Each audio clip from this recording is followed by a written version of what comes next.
नमस्कार, शुभ संध्याकाळ. ग्रंथाली प्रतिभांगणमध्ये आपल्या सगळ्यांचं स्वागत. आज काहीतरी विशेष या कार्यक्रमामध्ये आपल्या सगळ्यांना सेरिब्रल पॉल्सी या विषयावर मार्गदर्शन करण्यासाठी रेखा विजयकर इथे आलेल्या आहेत. ॲडॅप्ट संस्थेच्या त्या संचालक आहेत. मॅडमचं इथे प्रतिभांगणमध्ये खूप खूप स्वागत. दिव्यांग व्यक्ती आणि विशेष व्यक्ती यांचे प्रश्न, यांच्या समस्या आणि त्यावरील उपाययोजना यावर आधारित असा हा आपला काहीतरी विशेष हा कार्यक्रम आहे. दिव्यांग व्यक्ती म्हटलं किंवा विशेष व्यक्ती, मुलं म्हटलं की एक नकारात्मकतेची भावना आपल्या मनात निर्माण होते. पण ही भावना दूर करून एक सकारात्मक दृष्टिकोन देण्याचा प्रयत्न आपण काहीतरी विशेष या कार्यक्रमातून करत असतो. आपण या कार्यक्रमात विविध विषय हाताळलेले आहेत आतापर्यंत. मग तो कर्णबधिरतेचा विषय असेल, अध्ययन अक्षमता, दृष्टीदोष अशा विषयांवर प्रकाशझोत आपण टाकलेला आहे. आणि आजच्या कार्यक्रमामध्ये सेरिब्रल पॉल्सी या विषयावरती आपल्याला रेखा विजयकर या मार्गदर्शन करणार आहेत.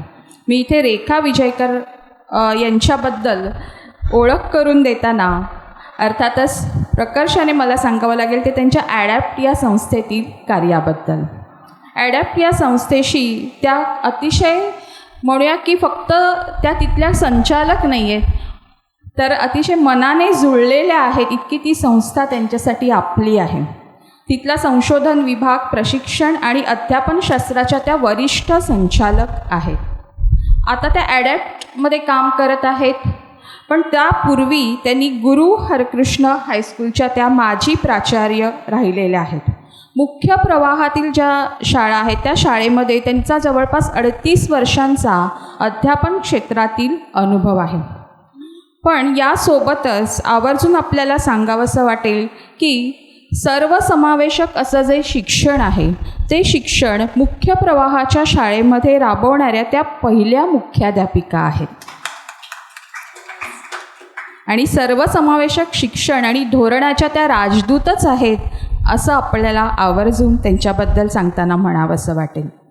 त्या अध्यापन हे मुलांसाठी त्यांनी जसं केलेलं आहे तसंच त्या आता विशेष मुलांसाठी जे शिक्षण आहे त्याच्या प्रशिक्षण कार्यशाळा त्या प्रामुख्याने आयोजित करत असतात आणि विद्यार्थी घडवत असतातच, त्याचबरोबर शिक्षक घडवण्याचंही एक मोठं काम त्यांच्या हातून होत आहे.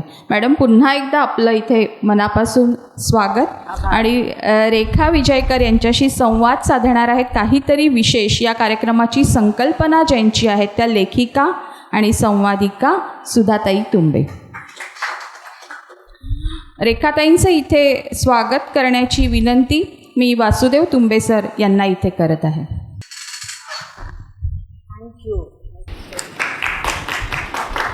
काहीतरी विशेष या कार्यक्रमाच्या आजच्या भागाची सूत्र मी संवादिका सुधाताई तुंबे यांच्याकडे सुपूर्द करते. धन्यवाद. नमस्कार आणि धन्यवाद अश्विनी. नमस्कार रेखाताई. ग्रंथाली परिवारात आपलं सहर्ष स्वागत आहे. आता तुमचा परिचय मी ऐकला आणि असं जाणवलं की एक व्यक्ती विविध शिक्षण क्षेत्रात किती रममाण होऊ शकते. म्हणजे खरोखर आधी 38 वर्ष एका मेनस्ट्रीम स्कूलमध्ये तुम्ही काम केलं, त्याच्यानंतर आता अडॅप्टसारख्या संस्थेत तुम्ही करता आहात, तर खूप वेगळा जीवन प्रवास आहे तुमचा हा. तर आमच्या श्रोत्यांना फार आवडेल की तुमचा हा आत्तापर्यंतचा सगळा प्रवास आम्हाला ऐकायला आवडेल. मला सांगा. खरं सांगायचं म्हणजे माझी शिक्षण क्षेत्रामध्ये सुरुवात झाली किंडरगार्टन स्कूलपासून. कारण आम्ही या शैक्षणिक ह्याच्यामध्ये नव्हतं, कारण आमचं सगळं वकिलांचं होतं घराणं. त्या वकिलांच्या घरातून मी या शिक्षणाच्या ह्याच्यामध्ये आले. आता काय करायचं तर पहिल्यांदा त्यांचा कोर्स केला, KGचा कोर्स म्हणतात तो केला. आणि अनायसेच मला अशी काही स्फूर्तिदायक लोक भेटली माझ्या ह्याच्यामध्ये की प्रत्येकजण बोलले, अगं हेच काय करतेस तू, जरा पुढे कर, काहीतरी प्रायमरीमध्ये ये, जरा माध्यमिकमध्ये ये, इथे काही तुला विशेष ह्याच्यामध्ये जमणार नाही किंवा तुला पुढे ह्याच्या पुढे काही जाता येणार नाही. असं प्रत्येक वेळा बोलत बोलत बोलत शेवटी मी बी एड केलंच, ते पण मला सांगितलं म्हणून मी केलं. आणि ते पण अगदी मला आठवतं की बी एडची म्हणजे इंटरव्ह्यू द्यायला गेले तेव्हा म्हटलं मला देतील की नाही तेव्हा माझ्या मिस्टरांनी म्हटलं तू नुसती जा, तुला कोणी सांगितलं देणार आहे, दिलं तर घे नाही तर नाही. अशा परिस्थितीमध्ये मी तो इंटरव्ह्यू दिला. आणि तिथे मला प्रश्न काय विचारला प्रिन्सिपलने. मी कपिला खानवाला कॉलेजमध्ये होते, तर प्रिन्सिपलने मला विचारलं पण तुझी डिग्री आहे बॅचलर ऑफ जनरल लॉ, तर तुम्ही आमच्यावर केस केली तर तुम्ही आजच बोला, तुम्ही चूक केली तर उत्तर द्या त्याला, पण चूक केली तर केस ही होणार, त्यासाठी काही विशेष सांगायला नको. हा असा एक क्वेश्चन मार्क त्याच्यामध्ये आला. तरी पण एकदाचं बी एड झालं आणि बी एड झाल्यानंतर एका वर्षातच प्रिन्सिपल पण झाले. आणि प्रिन्सिपल कुठच्या शाळेमध्ये झाले तर गुरु हरकृष्ण हायस्कूल, म्हणजे अगदी पंजाबी वातावरणामधलं हे. ओके.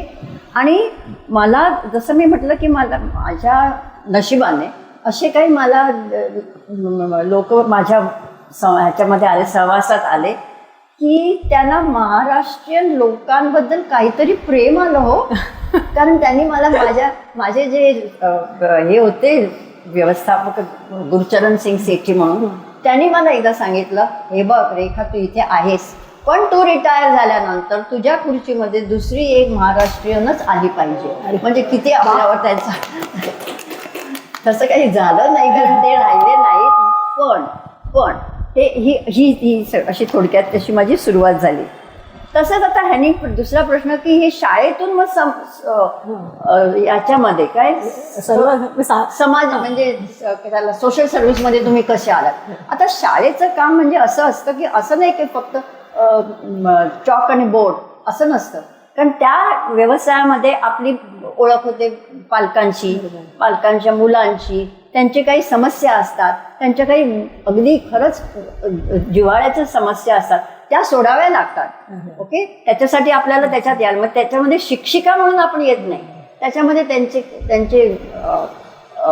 प्रेमी म्हणा किंवा त्यांचे सहकारी म्हणा अशा दृष्टीने त्यांच्याबरोबर काम करावं. म्हणून हा सोशल सर्व्हिसचा भाग आमच्यामध्ये येऊ लागला हळूहळू. आणि तसं मग झाल्यानंतर मग आम्ही पाठारे प्रभू बोलायचं नसते ना, सांगितलं मला कोणतरी पाठारे प्रभू, आमचा एक पाठारे प्रभू सोशल समाज होता. तिकडे मग मला तिकडच्या बोर्डावरती घेतलं. त्यावेळेला तिथे कोण होते प्रमोद नवलकर. म्हणजे मला त्यांच्यासारखी अशी लोक मला भेटली हो, सांगायचं आहे. आणि मग ते हे असं हळूहळू करत हा काय सोशल वर्क तुम्ही म्हणा त्याला तो सुरू झाला. आणि त्याच्यामध्ये खरी मजा असते कारण आपल्याला वेगवेगळे लोक भेटतात आणि आपण त्यांच्या शंकेचं निरसन केलं किंवा त्यांची काही अडचण दूर केली तर जो आनंद त्यांना होतो तो होतोच, पण आपल्यालाही तेवढंच होतो आणि आपल्याला तेवढा आत्मविश्वास आपल्यावरचा वाढतो की मी काहीतरी करू शकतो. असं हळूहळू ते सगळं सुरू झालं. म्हणून छोट्या मोठ्या कमिटीवर काम करता मग आमच्या वरिष्ठ लोकांसाठी सिनियर सिटीजन्स ते आले. म्हणजे आम्ही पण सिनियर पण आमच्यासारखे दुसरे सिनियर. मग त्यांच्या समस्या म्हणजे मला माहिती आहे की सिनियर सिटीजन्सना काय लागतं, आहेत बसलेल्या इथे आमच्या संस्थेतल्या, तर त्यांना डान्स करायला किती आवडतं. आता ही संधी वरिष्ठ लोकांना कोण देणार, आमच्यासारखेच देणार. मग त्यांना कारण पूर्वी कधीतरी आम्ही डान्स केला होता, मग ती जुनी गाणी लावून त्यांच्याबरोबर त्यांना डान्स करायचं. एकूण काय करायचं, त्यांना आनंदी ठेवायचं, त्यांना आपलंसं करून घ्यायचं. ह्याच्यामध्ये हीच सेवा केली, बाकी काही नाही. सेवा म्हणायचंच नाही, हे कार्य करत आता इथपर्यंत आले. आणि तुम्ही कथक डान्सर आहात हो, आता हे तुम्ही विसरायचं नाहीये. तर ते म्हणजे फारच मोठ्या कथक डान्सर आहे, ते मी सांगू शकते प्रेक्षकांना. त्यांना बक्षिसं वगैरे मिळाली आहेत कॉलेजच्या जीवनात. आणि मग त्याचा तुम्हाला उपयोग झाला का या सगळ्या क्षेत्रात? म्हणजे ते आपल्यामध्येच असतं. म्हणजे डान्स केला म्हणजे आम्ही आताचे करतात तसं नाहीच करणार, आम्ही आमच्याच पद्धतीने करणार. तेव्हा तो प्रकार त्याच्यामध्ये येतो. पण आणि कॉलेजच्या जीवनात पण तुम्ही पुष्कळ काय काय ऍक्टिव्हिटीज केल्यात, त्या थोडक्यात सांगा ना. कारण हल्लीच्या तरुण मुलांना अशी गरज आहे ऐकायची हो. असं कॉलेजमध्ये काय काय केलं सगळं नाही सांगता येणार मला. बरं, सेन्सॉर सांगा. कारण कॉलेजमध्ये काही काय केलं म्हणजे तुम्हाला एक गोष्ट सांगते, आम्ही बॅडमिंटन खेळायचो. ओके, आता बॅडमिंटन खेळायचं म्हणजे it is always doubles, single कोणी खेळून देत नसे. आणि घरी आल्यानंतर जेवायला, रात्री जेवायला बसलं की वडिलांच्या समोर सगळं जे काही दिवसभरात होते ते सांगायचं. तर प्रत्येक वेळी तो मुलगा जो होता माझ्याबरोबर डबल्स खेळायचा त्याचं नाव होतं रियाज. ओके, तर मी नेहमी सांगायचे रियाजच्या बरोबर डबल्स हे खेळले, रियाजच्या बरोबर हे केलं, रियाजच्या बरोबर ते केलं. एक दिवस माझे वडील असं सहज, माहितीये का, लग्नानंतर ना ते लोक ना आपला धर्म बदलतात. म्हटलं हे कुठून आलं? हा त्या कॉलेजमधला प्रकार.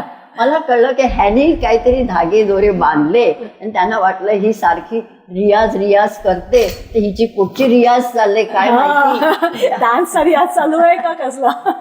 अशा काही काही गोष्टी होत्या. आणि हा त्याच्यामध्ये आम्ही डान्समध्ये इंडियन स्टारलेट्स असोसिएशन मधून आम्हाला त्यावेळेला IS जोहार होते, त्यांनी घेतलं. पण मला प्रश्न काय विचारला माहिती आहे, म्हणजे मला पास केले की आता तिला ह्याच्यामध्ये मूवीमध्ये द्यायचं, सिनेमामध्ये काम द्यायचं. त्याने प्रश्न केला लग्न झालंय? मला राग आला. लग्न झालं या का प्रश्न ह्याने विचारला, झालं का असे ना का, तुम्हाला काय, तुम्हाला द्यायचं असेल तर द्या. पण आपण जेव्हा त्या वयामध्ये असतो ना तेव्हा आपल्याला जर वाटतं की परत कोणी विचारलं हो, मला कोणीही विचारलं नाही इथेच त्या सिनेमामध्ये, कळलं ना. नाही. तर असे एक टप्पे होते. आणि KC कॉलेजचं बक्षीसही तुम्हाला मिळालंय. हो, सांगा हो तुम्ही, इतकं छान, आम्हाला खूप असं सकारात्मक वाटतं. KC कॉलेजचं बेस्ट स्टुडंट अवॉर्ड मिळालं. बघा आता काय. नाही, पण मी आमच्या प्रिन्सिपलच्या बरोबर गेले, सगळ्यांना म्हटलं मी त्यांची मुलगी. ठीक आहे, आज लॉंग एज प्राईज मिळालं. नाही पण खरंच अभिनंदन हो. आणि मग अशा ह्याच्यातून सगळं तुम्ही आता अडॅप्ट म्हणजे ADAPT, थोडासा फुल form. Able, disable, all people together.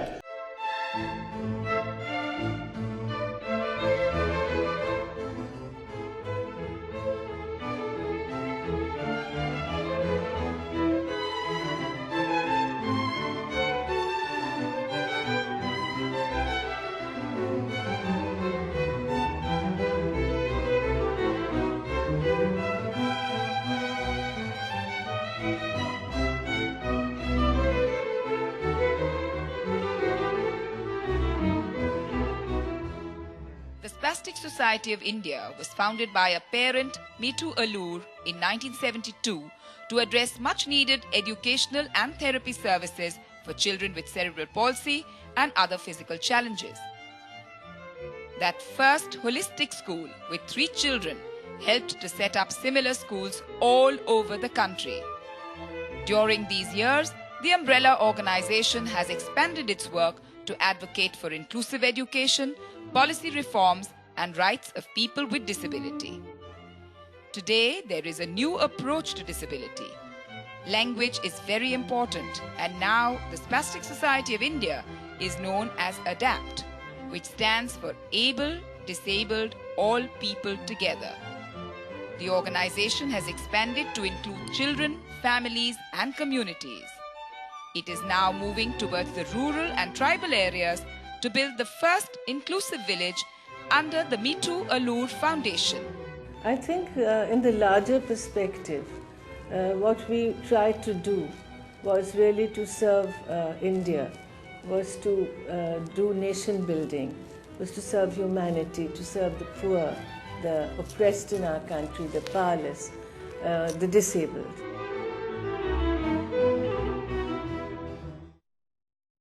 Fantastic, फार छान, मस्त.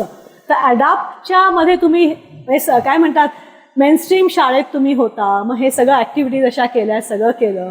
आता रिटायरमेंट नंतर तुम्ही अडॅप्टमध्ये रिटायर झाला नाही, तुम्ही रिटायरमेंट नंतर अडॅप्टमध्ये आला असं निवड व्हायचं नाही पाहिजे. तर अडॅप्टमध्ये तुम्ही जेव्हा आला तेव्हा हे अडॅप्टेशन म्हणजे मेनस्ट्रीम मी अडॅप्टमध्ये कशी आले आणि अडॅप्ट कसं केलं तुम्ही, मी जुळवून कसं घेतलं. एक गोष्ट, हा अडॅप्टचा जो इन्क्लुझिव्ह पॉलिसीचा आहे मुद्दा आहे तो आता म्हणजे आता NEP 2020 म्हणजे नॅशनल एज्युकेशन पॉलिसी 2020 मध्ये आता तो अगदी सगळ्यांना अनिवार्य लागूच आहे. नाहीतर तुमचं रजिस्ट्रेशन जातं ना, बरोबर. अरे बाप, रजिस्ट्रेशन जातं, म्हणजे एवढी परिस्थिती आहे. पण अडॅप्टने हे केव्हा सुरू केलं, जवळजवळ 2005 मध्ये 2005 मध्ये सुरू केलं होतं. वा. हां, त्यावेळेला त्यांची अशी ती पॉलिसी होती की ती जी मुलं त्यांच्याकडे असायची, अडॅप्टमध्ये असायची, त्यांना जे शैक्षणिक द्यायचं हे करायला ते बघायचे. हां, हे 5वी पर्यंत केलं, हे 4थी पर्यंत केलं, 5वी पर्यंत हिला येतं म्हणजे ही कुठच्याही शाळेमध्ये 5वी मध्ये बसू शकेल. Very good. अशा तऱ्हेने त्यांचं ते होतं. म्हणून ती मुलगी, पहिली मुलगी उर्वी पथाड, ती माझ्याकडे त्यांनी पाठवली. ओके. आणि विचारलं तुम्ही घ्याल का? मी सहज हो बोलले, नक्की तुम्ही घेईन. म्हणजे तुमच्या गुरु हरकिशन हरकिशन शाळेमध्ये. वा, तेव्हाच्या काळात हो, तुम्ही- आणि दुसरी गोष्ट म्हणजे माझ्या मॅनेजमेंट कधी मला प्रश्नच विचारला नाही का तू अशा मुलांना का घेतेस, इतका म्हणजे त्यांचा म्हणजे होता माझ्यावर विश्वास. तर ही मुलगी जेव्हा आली आमच्या शाळेमध्ये, तेव्हा शाळेमध्ये हे होतं, एलिव्हेटर लिफ्ट होतं, पण तरी पण 4-5 पायऱ्या होत्या अशा ज्या चढाव्या लागल्या. तर ती जेव्हा मुलगी आली, मी खाली गेले ग्राउंड फ्लोअरला, कारण ती गार्डनमध्ये उभी होती, ती आणि तिची आई. मी अगदी गेले आणि मी जेव्हा उर्वीला पाहिलं तेव्हा जरा भीतीच वाटली की आपण हो तर म्हणालो, कितपत आपल्याला हे जमेल ह्याचा विचारच केला नव्हता, कारण उर्वीला मी कधी पाहिलंच नव्हतं, अडॅप्टमध्ये मी कधी गेलेच नव्हते. ओके. आता मी ती उर्वीला बघितल्यावर आणि उर्वीच्या आईला विचारलं की तुम्ही उर्वीला कसं सांभाळता, हा एक प्रश्न विचारला. म्हणजे काय मला थोडंसं कळेल की काय करायचं. काय मला उत्तर मिळालं, हे पहा मॅडम, माझ्या घरामध्ये देवानी जन्म घेतला आहे असं मी, हे जेव्हा उत्तर त्या आईने दिलं तेव्हा मला पुढे काहीही बोलता आलं, माझी वाचाच गेली. म्हटलं हे काय मी विचारणार आता. आणि मला कळून आलं की आता मी ह्या मुलीला काय करायचं. तर हिला जसं तुम्ही देवाशी बोलता, देवाची जशी पूजा करता, देवाला जसं पाहिजे तसं देता, त्याप्रमाणे तू उर्वीला बघ, हेच मला कळलं. तशी ती सुरुवात झाली. तिला काय प्रॉब्लेम होता सांगाल का? तिला मस्क्युलर डिस्ट्रॉफी. म्हणजे काय असतं? मस्क्युलर डिस्ट्रॉफी म्हणजे हा सेरेब्रल पॉल्सीचा प्रकार नव्हे, पण त्यांनी काही स्नायू सगळे घट्ट असे होतात आणि त्यांचं आयुष्य त्या मानाने कमी असतं. म्हणजे ही मुलगी सुद्धा मला वाटतं 23-24 वर्षापर्यंतच अशी जगली. पण आणि होतं काय, त्यांचे जे मसल्स असतात ते हळूहळू काम करेल असं होतं. म्हणजे पहिल्यांदा तिला पुस्तकाचं पान उलटता यायचं, त्याच्यानंतर थोड्या वेळाने ती SSC पर्यंत गेली मुलगी, 87% पर्यंत तिला मिळाले. पण शेवटी तिला तो हात हे कर असं हळूहळू कमी येईल, तेवढंच होतं. बाकी तिला बोलता येत होतं, पण चालू शकत होती नाही. ती चेअरमध्ये, व्हीलचेअरमध्ये. पण ती फार म्हणजे अगदी जबरदस्त मुलगी होती. तिला पाहिजे म्हणजे पाहिजे. म्हणजे तिला आणि ह्या मुलांना ना बडी अगदी लगेच मिळतो, म्हणजे एक मैत्रीण किंवा मित्र लगेच होतो. तर तिची पण एक बडी होती, तर तिला त्या बडीला पण हे एपिलेप्सी फिट्स यायच्या. पण तिने तिला कधी सांगितलं नाही की हिने तिला कधी सांगितलं नाही. पण ती बोलायची जेवणाचा डबा उघडायचा, तिने जर तिचा डबा पहिल्यानं उघडला, माझा पहिल्यानं असं, मग तेही त्यांना जरासं आम्हाला म्हणजे करावं लागलं. तर अशा रीतीने ही उर्वी. बरं, आता ही उर्वी जेव्हा आली आमच्याकडे तेव्हा खूप म्हणजे आनंद पण वाटला. आणि होतं काय, मला असं वाटलं का आपण काहीतरी नवीन करतोय. झालं तो 1-2-4 दिवसामध्ये 2 पालक आले, मैडम अभी हमारा स्कूल ऐसा स्कूल होगा क्या? मी म्हटलं ऐसा मतलब कैसा? आता ऐसा मतलब कैसा बोलल्याबरोबर बंद. काय होतं माहिती, एक समथिंग आम्ही आमच्याला म्हणतो शावर प्रिन्सिपल. म्हणजे जर वरच्या माणसांनी म्हणजे हेडनी जर ते ऍक्सेप्ट केलं तर डाऊन द लाईन सगळेजण ऍक्सेप्ट करतात. तसंच कुठच्याही एका टीचरनी मला विचारलं नाही आपण का घेतो. मी स्पेशल एज्युकेशन म्हणजे मला काही माहित नव्हतं, माझी एकही टीचर स्पेशल एज्युकेटर नव्हती, तरी पण मी कधी विचार केला नाही. मला सुजाता आता बोलेल कसं तुम्ही घेतलं. कोणी आम्हाला स्पेशल एज्युकेशन म्हणजे काही माहितीच नव्हतं, फक्त या मुलीला शिकवायचं. मग तुम्ही कशा रीतीने शिकवाल हे तुमचं पाहणं. क्या बात आहे. आणि त्याच्यातून आम्ही शिकवलं. म्हणजे आणि म्हणून मला अजून वाटतं की स्पेशल एज्युकेटर असं काहीच नाही. ओके, आता हे इन्क्लुझिव्ह ट्रेनिंग प्रोग्रामला मी जाते ना, त्याच्यासाठी हेच सांगते, काय तुम्ही करता, तुमचा वर्ग बघा ना, वर्गामध्ये सगळे जे बसलेले आहेत त्यांना काय वाटतं जो मुलगा आता काय व्हीलचेअरवरती आहे किंवा वॉकिंग स्टिक घेऊन आले म्हणजे तो स्पेशल मुलगा, आणि बाकीचे सगळे अबाव नॉर्मल. म्हटलं ते अबाव नॉर्मल असतात बट दे आर युनिक, म्हणजे त्यांची काहीतरी एक असते म्हणजे स्वतःची समजण्याची हे. कारण आपण जे आता बसलेले आहोत आपण पण एक एक सगळे वेगवेगळे आहोत. कोणी जण आपण पाठ करताना चालत चालत पाठ केलं, कधी आपण असं बसून पाठ केलं, असं प्रत्येकाचे काही ना काही असते. That is uniqueness. ओके, तसंच समजण्याची देखील एक युनिक तरा असते. ती तुम्ही टीचर्स बघता का? ते नाही कधी बघत. ते नुसतं फक्त म्हणून जेव्हा मी ह्या प्रोग्रामला जाते तेव्हा मी हेच सांगते का तुम्हाला स्पेशल मुलांसाठी काही स्पेशल करायची जरूर नाहीये. तुमचं ज्याला आपण प्रोजेक्ट मेथड म्हणतात ना, ते तुम्ही जर त्यांनी जर सगळ्यांना शिकवलं तर त्याच्यामध्ये आपले सगळे सेन्सेस वापरले जातात. म्हणजे ज्याला दिसत नाही त्याला ऐकू येतं, त्याला ऐकू येत नाही त्याला दिसतं, त्याला बोलता येत. अशा तऱ्हेने ते सर्व बाजूने तो जो असतो कॉन्सेप्ट तो शिकला जातो. त्यामुळे तुम्ही मला असं सांगू नका हे सगळ्यांनी स्पेशल एज्युकेशनच केलं. खरे, अगदी खरे, खूप छान, मस्त. आता एक आपण तुमच्या संस्थेबद्दल बोलूया. ही ॲडॅप्ट ही जी संस्था आहे ती खूप आधी, म्हणजे मला आठवतं मी कॉलेजमध्ये असताना वगैरे तेव्हा ती 1900 किंवा त्याच्याही आधी 1972 साली ही याची म्हणजे निर्मिती झाली. आधी कुलाब्याला होती, मग बँड्राला आली. तर जरा सगळ्या प्रेक्षकांना या संस्थेबद्दल सांगाल का? कारण आम्ही सगळ्यांनी स्पॅस्टिक सोसायटी ऑफ इंडियाबद्दल भरपूर ऐकलं. नुसती स्पॅस्टिक सोसायटी नाही, त्याच्यामधल्या ज्या मुख्य आहेत डॉक्टर मिठू अलू, ही एक अगदी म्हणजे फारच त्यांचा आत्मविश्वास अगदी कुठच्या कुठे आहे. आणि त्यांचं काम इतकं व्यापक आहे की आपण कोणी त्यांच्या बरोबर तुलनाच करू शकतो. आणि त्यांची ही सुरुवात कशी झाली तर त्यांच्या घरामध्ये म्हणजे 16 जुलै 1966 मध्ये त्या गरोदर होत्या. त्यांचं लेबर ज्याला म्हणतो आपण 40 तासाचा, ओके, 40 तासाचा त्यांना लेबर होता. आणि त्याच्यानंतर मुलगी जेव्हा झाली ती आणखीन अर्ध्या तासाने, म्हणजे एकंदरीत 72 तास झाले त्याच्यामध्ये. आणि हे झाल्यानंतर जेव्हा ती मुलगी जन्माला आली तेव्हा तिच्या गळ्याभोवती होत्या तो नाळीचा वेढा. त्यामुळे काय झालं, तिला ऑक्सिजन मिळालं नाही. ती ज्याला म्हणतो नळी पडलेली होती, ब्लू बेबीसारखी होती. पण ती आली. तिला तिचं नाव ठेवलं मालिनी. डॉक्टरने पाहिलं, डॉक्टर अल्लूने त्यांच्या पुस्तकामध्ये लिहिलेलं आहे, त्याने ऐकलं तर जे डॉक्टर तिथे सगळे उभे होते त्यांनी कोणीतरी असं म्हटलं तर आपली चूक झाली, जरा हे सिझेरियन करायला हवं होतं. म्हणजे चूक झाली डॉक्टरांची, त्यामुळे ती मुलगी अशी झाली. ह्या अशा परिस्थितीमध्ये जेव्हा ती झाली तेव्हा नंतर मग दुसऱ्या डॉक्टरांकडे तिला नेलं, दाखवलं. आता हिचं काय करायचं, नाही ही आता ना निपचितच राहणार, हिचं पुढे काही होणार नाही, ही अशीच राहणार, असं तसं सांगितलं. आता आईच ती काहीतरी मनामध्ये असते, आशा असते, इच्छा असते की काहीतरी पुढे. आणि त्यातले ते डॉक्टर अल्लू, त्यांची तर जिगर आणखीनच जबरदस्त. त्यांची एक बहीण लंडनला होती, तिचे यजमान देखील डॉक्टर, त्यांनी त्यांना संपर्क केला, तू इथे घेऊन ये तिला. त्यावेळेला म्हणजे 66 मध्ये लंडनमध्ये सगळी झाली होती त्यांची तयारी. आणि तिकडे ते हळूहळू तिला शिक्षण झालं. अर्थात ती बोलत नव्हती, सेरिब्रल पॉल्सी म्हणूनच सांगितलं, बोलत नव्हती, अजून चालतही नाही आहे, ती व्हीलचेअरवरच आहे. पण तिने MA केले.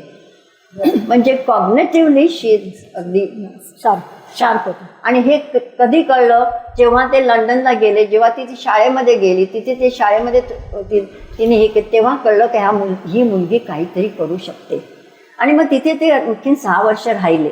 मग डॉक्टर अल्लूंना वाटलं की ही एक मालिनी आपल्या हिंदुस्थानामध्ये अशा अनेक मालिनी असतील, त्यांच्यासाठी देखील काहीतरी करायला पाहिजे. करत त्या आल्या मुंबईमध्ये. मुंबईमध्ये आल्यानंतर त्यांनी ठरवलंच होतं की या मुलांसाठी काहीतरी करायचंच. आणि कुठची गोष्ट मोठ्या माणसांच्या मदतीशिवाय होत नाही. तुम्हाला अगदी जरी तिकडचं चॉकलेट काढायचं असेल तरी तुम्हाला ते चढूनच काढावं लागेल, असं चॉकलेट खाली पडत नाही. ओके, तर त्यांनी ठरवलं कोणाची तरी ओळख काढून इंदिरा गांधींची ओळख काढली. बापरे. त्यांना जाऊन सगळी परिस्थिती समजावली की हे काय झालं, कसं झालं, तिथे काय आहे आणि तिथे आपल्याकडे काय नाही. ते इंदिरा गांधींनी त्यांच्यावरती विश्वास ठेवला. त्यांनी पाहिलं, त्यांनी बघितलं. कारण बोलता बोलता माणसालाही कळतं की या बाईची काय म्हणजे शक्ती आहे, काय करू शकते. म्हणून त्यांना कुलाब्याच्या मिलिटरी ह्याच्यामध्ये एक बंगला होता, तो तेव्हा स्पॅस्टिक सोसायटी ऑफ इंडिया म्हणून दिला. तिथे ती सुरुवात झाली. क्या बात. ओके? खरंच. त्याच्यानंतर मग ते इंदिरा गांधींच्या नंतर कोण आलं, नरगिस दत्त. कारण तुम्हाला जागोजागी पावलं पावली तुम्हाला लोक लागतात. इंदिरा गांधी गेल्यानंतर मग ह्या नरगिस दत्त, मग सुनील दत्त, ह्यांची सगळ्यांची मदत घेऊन आज एवढा 52 वर्षाचा त्यांनी डोलारा म्हणतात तसं. खरंच. आणि आता तर म्हणजे अजून त्या थकल्या नाहीत, त्या थकायच्याच नाहीत. त्यांचा आता पुढे मल्टिव्हर्सिटी काढायचा विचार. म्हणजे अगदीच एक युनिव्हर्सिटी जी फक्त अपंग लोकांसाठी, त्यांचे काय समस्या आहेत, त्यांच्यासाठी कशाची जरूर आहे, काय काय त्याच्यामध्ये दिलं जाते अजूनपर्यंत नाही आपल्याकडे, ती घालायची. एक परमिशन काढलेली आहे, मला वाटतं स्टेट गव्हर्नमेंट, सेंट्रल गव्हर्नमेंट कडून यायचं आहे. पण त्याला वेळ लागतो. आपल्याकडे माहिती आहे कुठची गोष्ट अशी फटाफट आपण जितके फटाफट बोलतो ना तितक्या गोष्टी फटाफट होत नाही. तेव्हा ती एक त्यांना गाठ आहे. त्याच्यासाठी त्यांनी जर्नल तयार केलेलं आहे. त्याच्यामध्ये सगळं हे लिहून काढलेलं आहे की त्याच्यासाठी काय लागेल मला आणि त्यांच्यावरती बरोबर काम करणारे सगळे मोठे डॉक्टर्स आहेत. उदवाडियासारखे डॉक्टर आहेत, परत श्याम बेनेगल सारखे लोक आहेत, फारुख रादर, कमल बक्षी, हे सगळे, कपिल सिब्बल, अशी मोठी मोठी माणसं घेतल्याशिवाय काही होत नाही हो. खरे खरे. आणि ते आता तुम्ही आय थिंक त्याला थोडेच दिवस, मे बी अनदर 2 years आणि आपल्याकडे ती मल्टिव्हर्सिटी त्यांना जशी पाहिजे तशी ती मिळेल. आणि त्यांना म्हणजे त्यांची जी जिद्द आहे ना, त्यांनी आतापर्यंत जे काही जिद्दीने केले त्याच्यामध्ये त्यांना यश आलेलं आहे. तर ह्याच्यामध्ये त्यांना यश येईल याची मला खात्रीच आहे. तथास्तु. फारच छान, खूप छान वाटते. आणि ते पुस्तक दाखवाल का मिथू अलोरांचं? मिथू अलोर या बाईंबद्दल म्हणजे किती सांगावं तेवढं कमीच आहे ना. अगदी ह्याच्यामध्ये सगळे त्यांच्या यशस्वी कथा वगैरे सगळे आहेत. पुस्तकाचं नाव काय आहे त्या? Birth that change the nation. नाव पण त्याचं. त्यांच्या मुलीचं बर्थ आणि त्यांच्या मुलीचा जन्म आणि सगळं. आणि आता तुम्ही मालिनीला पाहाल तर ती इतकी म्हणजे डबल ग्रॅज्युएट तर आहेच ती. आणि दुसरं म्हणजे आता नवीन टेक्नॉलॉजी निघालेली आहे. तुम्ही जरा असं बोललं का ते मोठ्याने बोललं जातं किंवा जे काय बोलतात ते लिहिलं जातं. त्यामुळे आता खूपच त्याच्या. आमचे ग्रंथालीचे बरेच लेखक हल्ली वापरतात ते, की हल्ली लिहायचा सगळ्यांना कंटाळा येतो, त्या टाईप करायचा कंटाळा येतो. तर मध्ये मला कोणीतरी म्हणालं, तू असं ह्याच्यावर मोबाईलवर किंवा कम्प्युटरवर टाईप का करतेस? म्हटलं म्हणजे किंवा आधी ऍक्च्युली आपण मराठी भाषा लिहायला पाहिजे हातात कागद आणि पेन घेऊन. ते म्हणाल तसं नाही, हल्ली त्याच्यात बोललं की ते आपोआप टाईप होतं. मी म्हटलं हे किती छान ऍप आहे. म्हणजे मला मनात हेच आलं की हे अपंगासाठी तुम्ही कितपत यूज करू शकता म्हणून असं. तर हे छानच आहे, म्हणजे छान माहिती सगळी सांगितली तुम्ही. आता आपण या सेलिब्रल पॉल्सी ह्या मुलांकडे किंवा त्याच्या पुनर्वसनाच्या ह्याच्या कार्याकडे आपण वळूया. आता सुरुवातीला कारणं काय असतात हो ही? कारण प्रेक्षकांना ना फार कन्फ्युजन होतो बऱ्याच अशा वेगवेगळ्या अपंगत्वामध्ये. ओके, सेरिब्रल पॉलिसीमध्ये आता एक तर मी तुम्हाला सांगितलं डॉक्टरला कळलं पाहिजे. अरे बाप. ओके, पण मूल जेव्हा गर्भाशयात असतं तेव्हा आईचा आहार फार इम्पॉर्टंट. म्हणजे त्याच्यामध्ये फॉलिक ऍसिड सारखे पदार्थ असलेच पाहिजेत जेणेकरून तो गर्भ व्यवस्थित तयार होतो. ओके, आणि त्याच्यानंतर गर्भाशय जे असते ते किती म्हणजे त्याला कुठे चिरा वगैरे गेलेला नाही. म्हणजे ही प्रकृती आईचीच. बरोबर. ह्याचीही आपण, आणि मला वाटत नाही आपण एवढा विचार करतो त्याचा. हे जेव्हा काही असं होतं ना तेव्हा हे विचार येतात, असं होतं का तेव्हा असं म्हणून. ओके, तर हे सगळं. आणि कितीतरी वेळा आता तर आणखीनच गरोदरबाई म्हटली की ती उड्या मारून जाते, इथे उडून जाते, तिथे उडून जाते. पण जी गर्भवती आहे तिने थोडा विचार करायला पाहिजे की असेल आपल्याला. आता डॉक्टर्स म्हणतात काय चालावं, फास्ट चालावं, हे करावं ते. अल्टिमेटली कोणावरती तुम्ही प्रेशर आणता? ते तुमच्या गर्भाशयावरती आणता. आणि त्याला काही न होण्यासाठी किती महिने, 9 महिने थोडंसं पथ्य पाळलं तर तुम्हाला तेवढीच काळजी की मी सगळं पाळल्यानंतर काय झालं तर मग मी काय करते. ओके, तर ह्यात असे आणि अशाही गोष्टी आहेत की जिथे म्हणजे माझ्या ओळखीची एक मैत्रीण आहे, तिची मुलगी सेरिब्रल पॉल्सी कशाने झाली तर तिच्या डॉक्टरकडे जेव्हा ती प्रसूत व्हायची ती डॉक्टरकडे गेली पण ते डॉक्टर आलेले नव्हते आणि ज्या तिथे नर्सेस होत्या त्या काही कॉन्फिडंट एवढ्या नव्हत्या की मी तुमचं बाळंतपण करते, म्हणून तिला थांबावं लागलं. त्या थांबण्यामध्ये ऑक्सिजन गेलाच नाही आणि ती मुलगी आता सेरिब्रल. म्हणजे अशी ही कारणं आहेत, म्हणजे त्याला कदाचित तुम्ही विनाकारणही बोलू शकता. असे मग आपण बोलतो काय जे नशिबात होतं ते झालं. नशिबात नाही, नशीब आपणच देतो. अगदी खरं. तर ह्या सगळ्या गोष्टीचं हे केलं तर तुम्हाला हे सेरिब्रल पॉल्सी सारखे विकार थांबवता येते. तेव्हा जरासा विचार म्हणजे. आणि हल्ली उशिरा लग्न करतात मुली, मग त्याचा काय इफेक्ट होतो का गर्भावर? त्याचा गर्भावर नाही पण त्यांच्या मानसिक आता काय मला तर सगळं जमतं, मला माहिती आहे काय करायचं, कसं करायचं, काय करायचं. हरकत नाही, ही पहिलीच वेळ असते.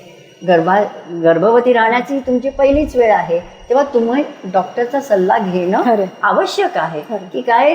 आणि अर्थात आता तुम्हाला सोनोग्राफी आहे, अमुक आहे, तमुक आहे, हे सगळं तुम्हाला असताना तुम्हाला काळजी घेणं सोपं आहे आणि काळजी ही घेतलीच पाहिजे. कारण स्मोकिंग ड्रिंकिंग करतात मुली हल्ली, सगळ्या धूम्रपान करतात किंवा दारू पिणं हल्ली सर्रास असतं, मग ह्याचाही त्याच्यावर परिणाम होत असतो. हे साधारणपणे सर्वांना माहिती असायला पाहिजे की कधी कधी प्यायचं आणि कधी नाही प्यायचं. म्हणजे आता तुम्ही मला दिलं तर मी पिन, पण त्या नाही खरं. पण खरंच आहे 9 महिन्याचा प्रश्न असतो आणि 9 महिन्याच्या आधी पण ते म्हणतात ना की गर्भ एक हा पूर्ण प्रोजेक्ट असतो की नाही का महिलेचा, की तुम्हाला मूल व्हावं वाटणं तेव्हापासून होऊ देईपर्यंत. एकदा तुम्ही बाळण झालं तर उघडा तुमची शॅम्पेन, कोणी नाही म्हटलं तुम्हाला. खरे खरे. पण हे जे असतं ना ते म्हणजे काय आजी तू असं बोलतेस, काय आई तू असं बोलतेस, पण हे सगळे अनुभवाचे बोल असतात. अगदी खरे आपल्याला. खरे खरे खरे. आणि अनुवंशिकता कितपत ह्याच्यामध्ये नसते, नॉट नेसेसरी. त्याच्यामध्ये अनुभव नसते, या दुसऱ्या ज्या गोष्टी असतात त्यामुळे ते होतं असं.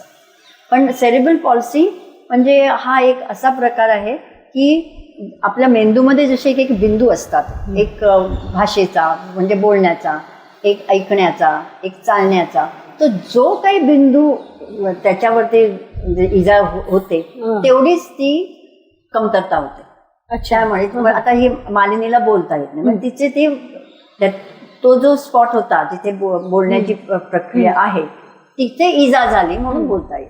अच्छा, ऑडिटरी कॉर्टेक्स किंवा व्हिज्युअल कॉर्टेक्स म्हणतो आम्ही तसं. किंवा ती आता म्हणजे व्हीलचेअर बाउंड आहे आणि हातापायांचा ताथर्थ आहेच. नाही ताण नाही, हात पाय हे करतात, हलवू शकतात. अच्छा. पण त्याच्यामध्ये काय असतं की प्रत्येकाची वेगवेगळी परिस्थिती असते.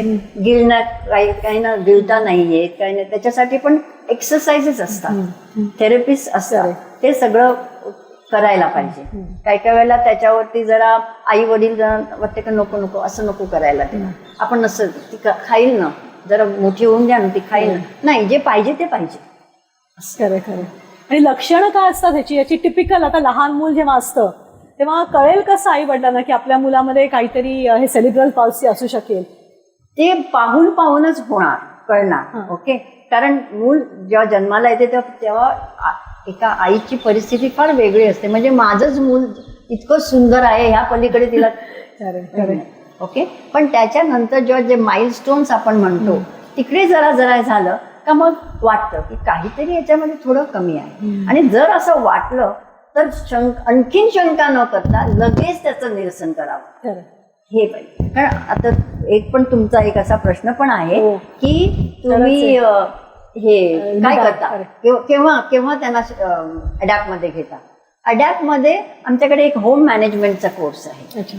म्हणजे अक्षरशः मूल जन्माला आलेलं असते, थोडे महिने असतात तेव्हा कळतं, काही काहींच्या या मणक्यावरती जोर नसतो म्हणून ते असं वाटलेलं असतं मूल, तेव्हा कळतं. मग ती येतात, मग आल्यानंतर इतके प्रश्न असतात की मी माझ्या मुलाशी गाणं बोललं तर चालेल का? म्हणजे त्यांना अशी भीती असते की काय काय मी करावं आणि काय काय मी करू नये, इतकी त्यांची, कारण त्यांची सगळ्यांची ही पहिलीच वेळ असते. खरे, अगदी खरं. हं? आणि आता बरं मी माझ्या मुलाला असं जवळ घेऊ शकते का असंही विचारतात. मग त्यांना तेवढा कॉन्फिडन्स द्यायचा असतो का थांबा आपण ना असं त्याला असं बसवा, त्याच्यासाठी असं करा, हे करा, आणि तुम्हाला काय गायचंय गा ना तुम्ही. मग ती आमची होम मॅनेजमेंटची टीचर ते गाऊन दाखवते. असे एक एक प्रश्न इतके असतात. आणि काही लोक वेळेला उशीर करतात, ऍक्सेप्टन्स नसतो. म्हणजे माझ्या मुलाला काही नाही, आत्ताच तो 2च महिन्याचा आहे ना, तो 3ऱ्या महिन्यापर्यंत चालू लागेल, पण तुम्ही वेळ घालवू देत त्याची असं.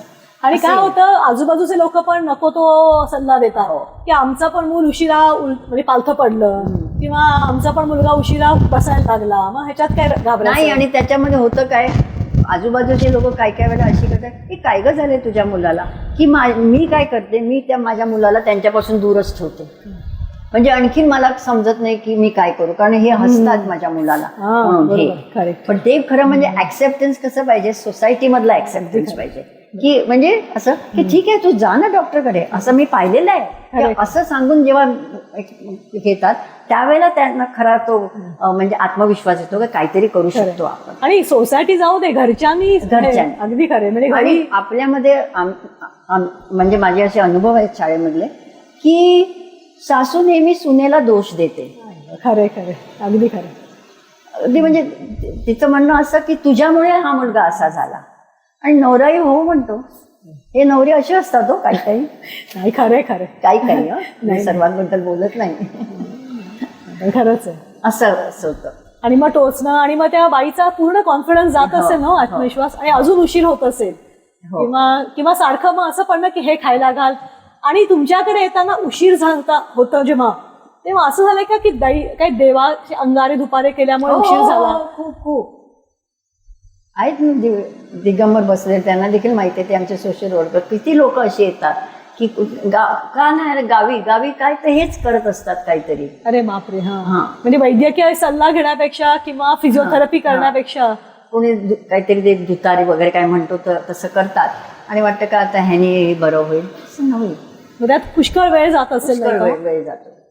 आणि किती लवकर घेता तुम्ही अडॉप्टमेंट तुमच्या? म्हणजे आमच्याकडे 2-3 महिन्यापासून पण मी बघितलेलं आहे. अरे बा. कारण त्या जर आईने आणलं तर आता तिला 2-3 महिन्याच्या मुलाला काही दररोज ये म्हणून सांगत नाही, तिला सल्ला दिला जातो का हे असं आहे, त्याला असं बसवायचं, त्याला असं पाठीशी हे ठेव, त्याला हे ठेव, हे, आणि त्याला खेळ दाखवला तर चालेल का, असेही प्रश्न विचारतात. कारण त्यांना त्यांचा तो पहिलाच तो अनुभव असतो ना, का ह्यानी काय त्याला लिजा तर नाही होणार ना, ते असं. आणि हे मी काय म्हणते की तुमचं तर डायग्नोसिस लहानपणी झालं, म्हणजे निदान झालं लहानपणी, तुमच्या अडॅप्टमध्ये ती मुलं आली. आता असंही कधी होतं ना हो की कालांतराने म्हणजे निदान होतं, कालांतराने त्या मुलामध्ये काहीतरी म्हणजे कसं म्हणता तुम्ही, पूर्वी पोलिओ व्हायचा बघा, तर पोलिओच्या साथीनं ती मुलं कालांतराने मग ती लुळी व्हायची. मग अशा वेळी तुम्ही घेता त्यांना? त्या सेरेब्रल पॉलिसीमध्ये असं होत नाही. ओके, की कालांतराने तो जास्तीच असा झाला असं नाही, जे होते ते पहिल्यापासूनच होते. पण मग हे पोलिओच्या ज्या मुलं असतात त्यांनाही तुमच्याकडे घेऊ शकता तुम्ही? कारण फिजिओथेरपी ज्यांना पाहिजे ते येऊ शकतात, म्हणजे सगळ्या प्रकारचे, म्हणजे मस्क्युलर डायस्ट्रॉफी म्हणा किंवा न्यूरोलॉजिकल काही पण डिसऑर्डर्स असले, सगळे थेरपी. आमचं थेरपी सेंटर फार वास्ट आहे. आणि कसं असतं, म्हणजे नुसती थेरपी असते का त्या मुलांना मग लिहायला वाचायला शिकवणं? लिहायला वाचायला कारण काय ती मुलं आमच्याच शाळेमध्ये असतात, मग त्यांना जसं एक तास थेरपीचा, मग त्यावेळेला त्यांना थेरपीला घेऊन जातो, बाकीचा वेळ ते आमच्या शिक्षण करतात. फार छान आहे. आणि आता मला एक सांगा की पॅरालिसिस आणि ह्याच्यामध्ये काय फरक आहे? पॅरालिसिस म्हटलं म्हणजे ते सर्वसाधारण संबंध अंगाला होतं म्हणा. म्हणजे पॅरालिसिस झालं डावी बाजू पूर्ण डावी, तसं सेरिब्रल पॉलिसीचं नाही. सेरिब्रल पॉलिसी जसं मी सांगितलं बिंदू प्रमाणे आहे, ते एक त्यांचे जे सीट्स आहेत ज्या असतात, हे इथे वाचा, इथे वास येतो, इथे गिळता येतं, त्या अमुक एक जर तिकडे जिथे इजा झाली तेवढीच त्यांची ती पॅरालिसिस सारखं ते पॅरालिसिस इज ऑल ओव्हर, म्हणजे संबंध अर्धांगी वायू म्हणतो त्याला. म्हणजे लहान मुलं जी असतात, बालकं नवीन जन्माला आलेली, तर त्यांना कधी कधी म्हणजे त्याच्यात पॅरालिसिस झाला तरीही तुमच्या संस्थेतर्फे तुम्ही करू शकता. तशी पॅरालिसिस झालेली मुलं मी लहान मुलं नाही, पाहिली नाही आहेत तुम्ही? अच्छा. म्हणजे पण मग ह्याच्याप्रमाणे आलेली आहेत की त्यांना चालता येत नाही. हं. तर चालता येत नाही कारण ते जो Correct, बिंदू आहे त्याच्यामुळे मग त्यांना त्याप्रमाणे त्यांना ती थेरपी दिली जाते. कारण काय असतं की हल्ली ते म्हणजे सेलिब्रल पॉल्सी म्हणजे मी सांगितलं कोणाकोणाला ते मग त्यांनी असं विचारलं की म्हणजे पॅरालिसिस झालेली मुलं असतात का? नाही. तर हा एक म्हणजे बाळबोध वाटेल प्रश्न नाही, तुम्हाला, नाही, म्हणजे मी तुम्हाला विशेष करून विचारला हा प्रश्न. त्याच्यामध्ये हा थोडासा फरक आहे. तेच करेक्ट आहे. आता ही मुलं तुमच्याकडे येतात, मग त्यांना तुम्ही थेरपी देता, म्हणजे ऑक्युपेशनल थेरपी, फिजिओथेरपी असं मला ऐकिवात आहे. हो, हो, तर ते बरोबर. काय असं थोडं सांगा ना मला सगळं. ऑक्युपेशनल म्हणजे तिथे त्यांना व्यवसायामध्ये त्यांना कसं करता येते. कारण काही काही आमच्याकडे असं सेंटर आहे, चेंबूरचं जे सेंटर आहे ते स्किल डेव्हलपमेंट आहे. हां, म्हणजे वोकेशनल ट्रेनिंग. हा, वोकेशनल. तिथे पण ते त्या दृष्टीने त्यांना म्हणजे त्यांना हे वेगवेगळे थेरपीचे प्रकार आहेत. तर कोणाला नुसती चालायचीच असतात, तर कोणाला नुसतं बोलायचंच असतं, कोणाला गिळायचे असतात. त्याच्यासाठी देखील थेरपी आहे. कारण नुसतं घास तोंडामध्ये घालून चालत नाही, तो गिळतात कसं चावून आणि आणि मग म्हणून त्याच्यासाठी तोंडामध्ये बोट घालून तो अमुक एक ठिकाणी तो घास गेला पाहिजे. आणि तो किती नरम पाहिजे, किती हे सगळं आईला शिकवतं किंवा जे येतात त्यांना शिकवतात. या अशा वेगवेगळ्या जशी त्यांची जरूर आहे त्याप्रमाणे ती थेरपी त्यांना दिली जाते. म्हणजे मल्टी स्पेशालिटी असं सगळं. म्हणजे हे फक्त आणि काय काय वेळेला काय होतं, जेव्हा आई बघते की ह्याला गिळायचं देखील थेरपी द्यायला पाहिजे, चालायची देखील द्यायला पाहिजे, पण ती जेव्हा बघते की ते गिळायची जेव्हा देतात ना तेव्हा ते बोट अगदी तोंडामध्ये घालतात. काय काय वेळेला ते मूल रडते, मला ना ते बघवत नाही म्हणून ते तुम्ही करू नका. त्याच्यामुळे त्यांचं नुकसान होतं असेल मुलांचं. तर पुढे त्यांना हळूहळू मग त्यांना ती गिळायची जी प्रक्रिया असते ते त्यांना जमत नाही.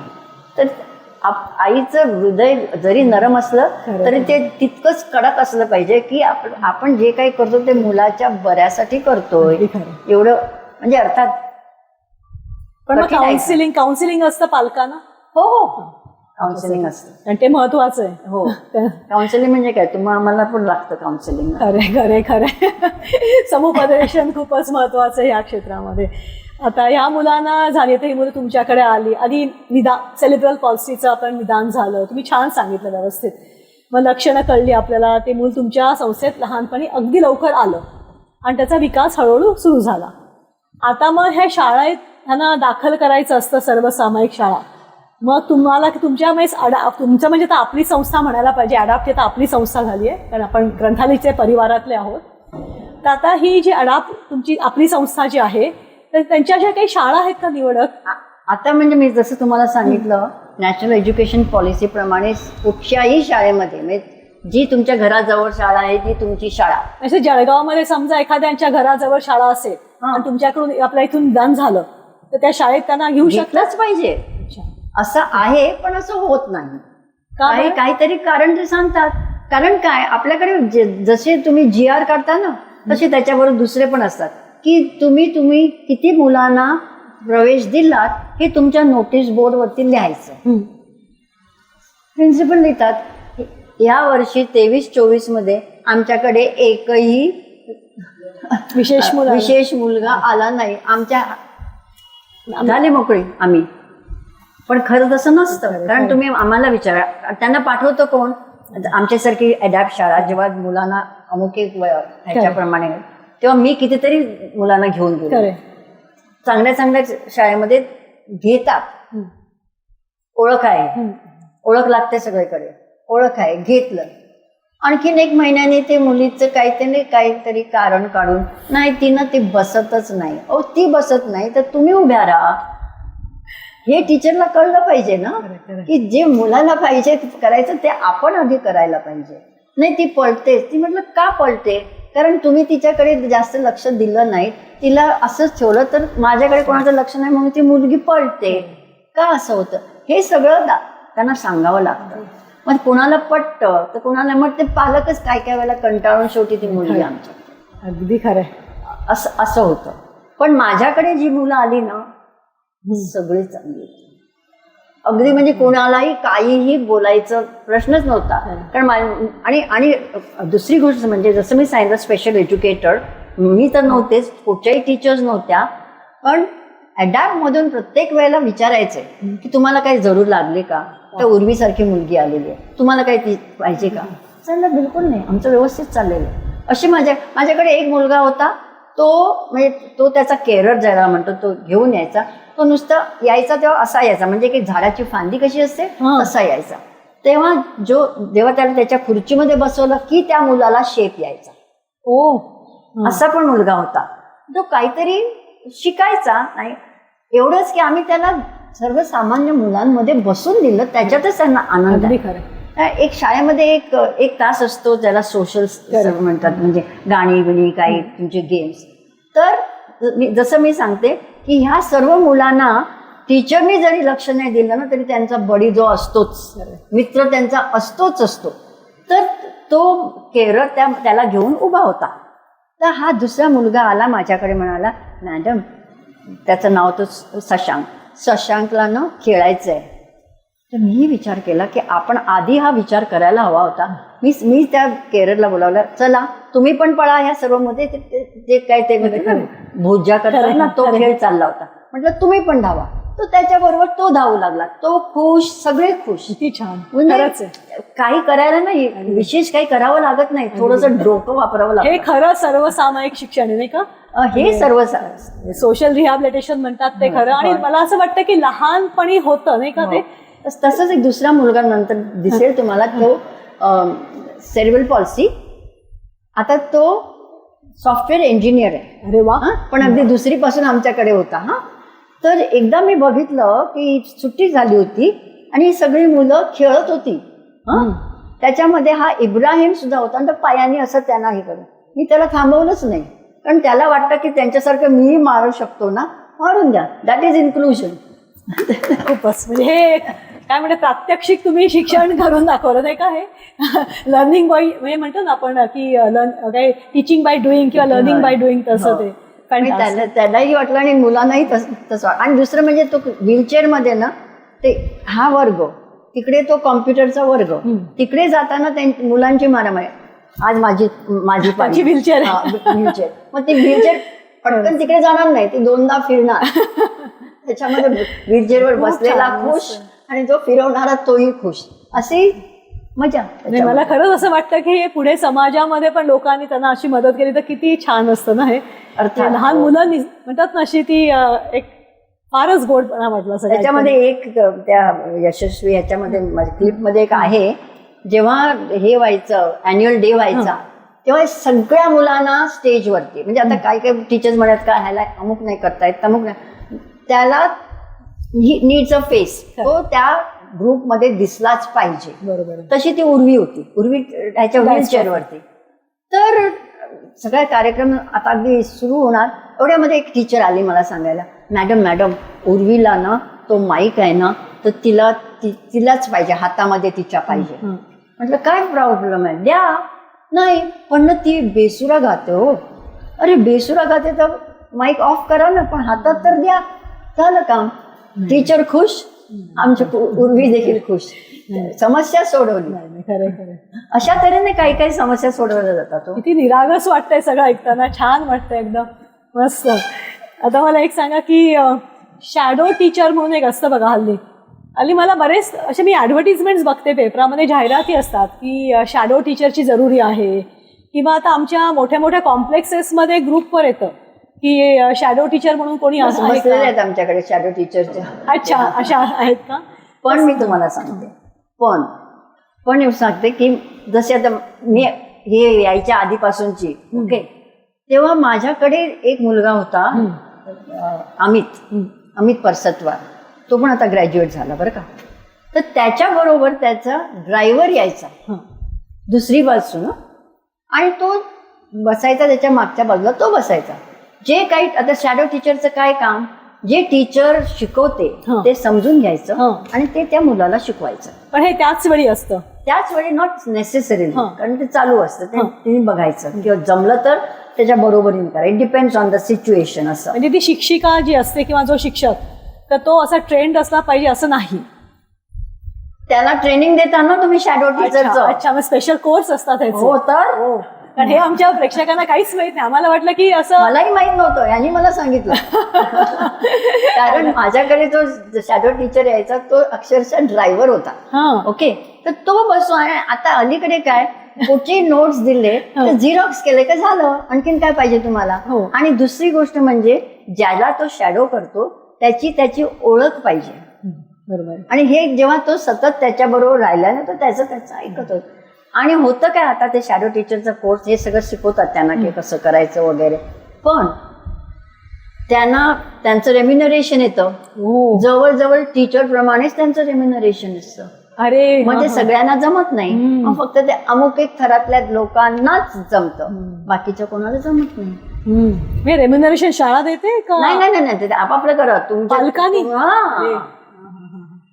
त्याच्यामुळे असं आहे. पण मग ते त्यांचं ट्रेनिंग देतात. म्हणजे अडॅप्ट मध्ये हा ट्रेनिंग प्रोग्राम आहे. असे अजून काही ट्रेनिंग प्रोग्राम आहेत का तुमच्या म्हणजे आपल्या अडॅप्ट मध्ये? आमच्या अडॅप्ट मध्ये अनेक आहेत. काय आहे? काय? CII, दॅट इज CII म्हणजे कम्युनिटी इनिशिएटिव्ह इन इन्क्लुजन. त्या बाहेर गावच्या मुली येतात, बाहेरच्या देशातल्या. बाहेरच्या देशात, आणि मग त्यांना हे सगळे एक मॉड्यूल्स त्यांना शिकवतात. त्याला काय म्हणतात? Community inclusive community initiative in inclusion. कारण मी आणि it is sponsored by UK. अच्छा, म्हणजे आपल्या भारतातल्या पण असतात आणि परदेशच्या पण असतात. अच्छा, मग ह्या सगळ्या स्पेशल टीचर्स असतात? नाही, माझ्यासारखे असतात. अशा म्हणजे कोणीही इंटरेस्ट असेल तर जाऊ शकतात. हो हो. हे सांगायला पाहिजे, कारण बऱ्याच लोकांना आता म्हणजे विशेषतः रिटायर्ड झाल्यावर रिटायरमेंट नंतर फारच वाटतं की आता काहीतरी सोशल वर्क करावं. आणि सोशल वर्क म्हणजे असं उठून जाऊ शकत नाही तुम्ही ना करायला. तर असा का नाही, असं नाही, पण हा असा कोर्स माहिती पाहिजे ना काहीतरी ह्याच्याबद्दल. तर हा shadow teachers चा- आमच्याकडे व्हॉलेंटियर्स येतात. हा, व्हॉलेंटियर्स येतात. आमच्या किती अरे वर्ष, वा. यांचं नाव काय आहे? तारा. तारा भंडारी. अच्छा अच्छा. पण त्यांनी तुम्ही केलं व्हॉलेंटियर कोर्स? RCIचा कोर्स. RCIचा कोर्स केला. ओके, म्हणजे काही- शी इज ट्रेन्ड. अच्छा. पण आता कितीतरी असे येतात, कॉलेजची मुलं वगैरे येतात, ते सगळे म्हणजे आपण जे पाहून शिकतो तेही शिकतो. अच्छा, तेही शिकू शकतो. सोशल वर्क कोणी करायचं असेल तर या प्लॅटफॉर्मवर मला लोकांना सांगायला आवडेल की असं त्याच्यावर काही रिस्ट्रिक्शन्स नाही आहेत. तुम्हाला वाटलं तर तुम्ही जाऊन करू शकता आणि ऑन द जॉब म्हणजे करता पण तुम्हाला पाहिजे ते सांगू शकता. तुम्ही शिकता म्हणजे त्यांच्याकडे. कारण हे जे मी तुम्हाला सांगितलं की ॲज अ स्पेशल एज्युकेटर, म्हणजे मला काहीच माहित नव्हतं सेरिब्रल पॉल्सी काय किंवा ऑटिझम काय. हे जर मी शिकायला गेले असते तर मी ते पुस्तक वाचलं असतं. पण पुस्तकातली व्यक्तीच आपल्या समोर आहे हे कधी होत नाही. कारण जे आलेली व्यक्ती असते ती अगदीच वेगळी असते. कारण प्रत्येक ऑटिस्टिक चाइल्ड वेगळा असतो. अगदी खरे.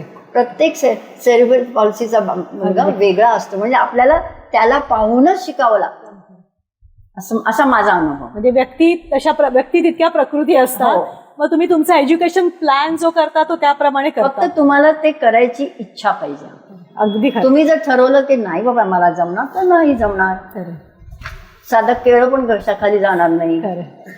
ते म्हणतात ना की घोड्याला तुम्ही पाण्याजवळ नेऊ शकता, पाण्यात पी म्हणून सांगू शकत नाही. ऍट द मोस्ट तुम्हाला फर्र करून बरोबर आहे. आता हे आधुनिक तंत्रज्ञानांचा कितपत उपयोग होतो तुमच्या शिक्षणामध्ये? आता नवीन जे आलेत ना टेक्नॉलॉजीमध्ये, जे टाईप करता येतं किंवा बोललं की ते टाईप केलं जातं, ह्या सगळ्या ज्या आहेत ना त्या क्वाईट युजफुल. म्हणजे त्याचा खूपच उपयोग होतो ज्यांना लिहिता येत नाही किंवा वाचता येत नाही असं.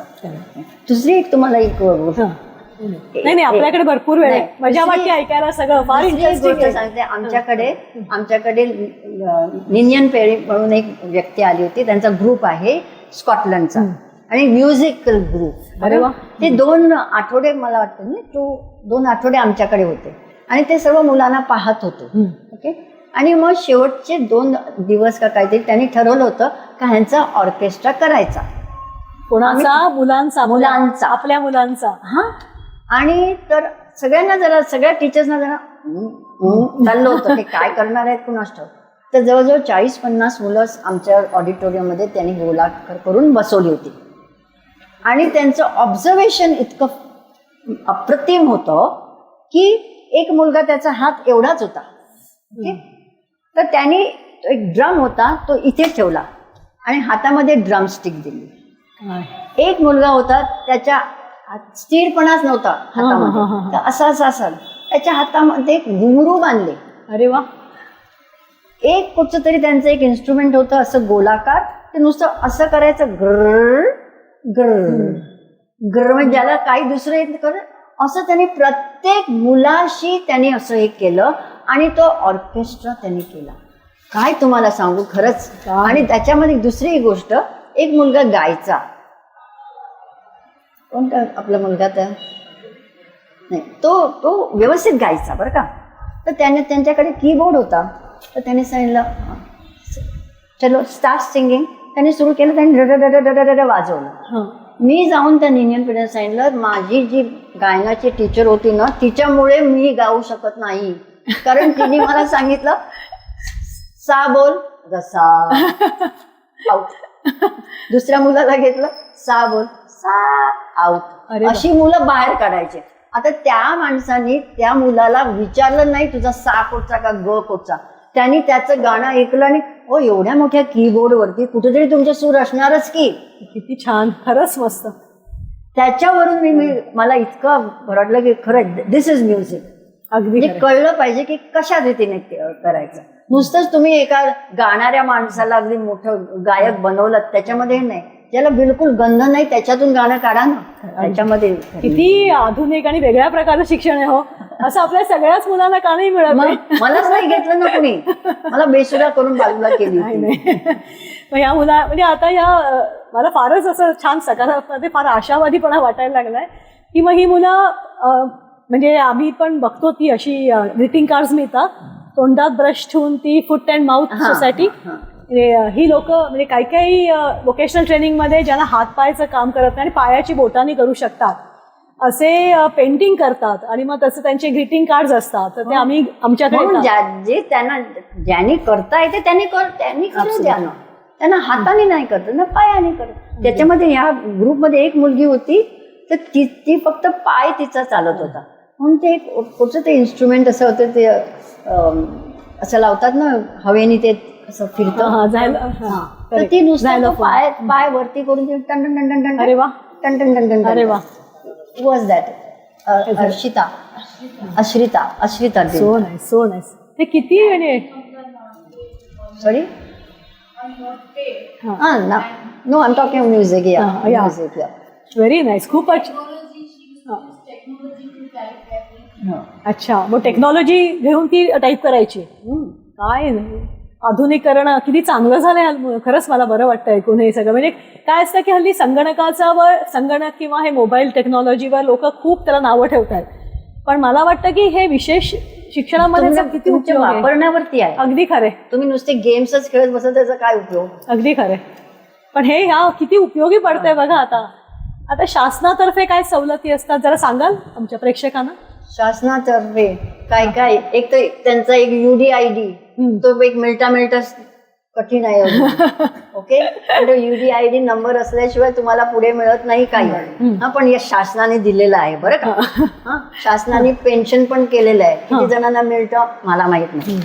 ओके, तर नंतर शासनाने कितीतरी सवलती पण दिलेल्या आहेत. शैक्षणिक सवलती की तुमच्या फी माफ आहे, हे माफ आहे. पण ते माफ करणारी व्यक्ती कुठे आहे ती शोधता जन्म जातो. हो, पण आहेत, शासनाने केलेलं आहे. पण त्यात आपल्याकडे म्हणजे ते जुळत नाही. असं त्याला कुठेतरी ना आपल्याला एक वशिला लागतो. वशिलाला काय शब्द आहे का इन्फ्लुअन्स. नाही असं असे जे वशिलाची जी गोष्टी असतात ना त्याच्यामुळे आपले अडथळे. आपण हे आपल्या कार्यक्रमावर बोलतोय आणि हे सगळे बघणार आहेत. नक्की चालेल ना. म्हणजे नाही, कारण काय असतं ह्यानी काही जर फायदा होणार असेल आय एम नॉट वरीड. काहीच नाही खरोखर असं. कारण पण एक कारण शासनाने ह्या गोष्टी दिलेल्या आहेत, विचारपूर्वक दिलेल्या आहेत, पण त्यात तेवढ्याच उपलब्ध पण झाल्या पाहिजेत ना. हे जे पाहतात त्यांनी हे खरं बघायला पाहिजे आणि तळागाळात आहे ते त्यांनी ह्याच्यापर्यंत ते पोहोचलं पाहिजे, समाजापर्यंत. तळागाळात तर ते पोहोचल्याच पाहिजे, ज्याला खरंच गरज आहे. आणि आता मला माहिती आहे की ते काहीतरी जास्ती वेळ देतात ना ह्या मुलांना, लेखक हो. लेखक काय आहे देतात. माहितीये का, म्हणजे साधारणप्रमाणे एखाद्या शाळेमध्ये 10वीतला मुलाचा हात फ्रॅक्चर झाला तर त्याला रायटर मिळतो, पण त्याला रायटर 9वीतला मिळतो. बरोबर आहे. करेक्ट. पण आमच्या इथे ही जी मुलं आहेत त्यांना सोशल वर्कर रायटर मिळतात. चालेल. फक्त म्हणजे त्यांच्या नात्यातला नसावं, घरातला माणूस नसावा असा. त्याच्यातली एक गोष्ट तुम्हाला सांगते मी. आमची 3 मुलं SSC झाली 2 वर्षापूर्वी. तर त्यांना कसं तरी करून त्या आमच्या वाशीच्या ऑफिसमध्ये सोशल वर्करचं ऑफिस आहे हे मला 3 वर्षात कळलं नव्हतं. 3 वर्षात प्रत्येक वेळेला जायचं तर इथे नाही आहे, यहाँ कुछ नहीं है, यहाँ कुछ सोशल वर्कर का नहीं है, असं करत करत मी शेवटी त्या भायखळ्याच्या शाळेमध्ये गेले. तिथून आमच्या मुलांना बसवलं. शेवटचा पेपर होता. एक भरारी पथक माहितीये? हो. भरारी विजिलन्स. हां, म्हणजे बघायला तुमची परीक्षा कशी चालली, व्यवस्थित करतायत की नाही. झालं, भरारी पथक तिथे आलं. त्यावेळेला नेमकी त्या दिवशी मी नव्हते, मी बिछाण्यामध्ये पडले होते. ओके. त्यावेळेला तो माणूस गेला तिथे आणि त्यांनी बघितलं की ही स्पेशल मुलं आहेत, त्यांच्याबरोबर रायटर.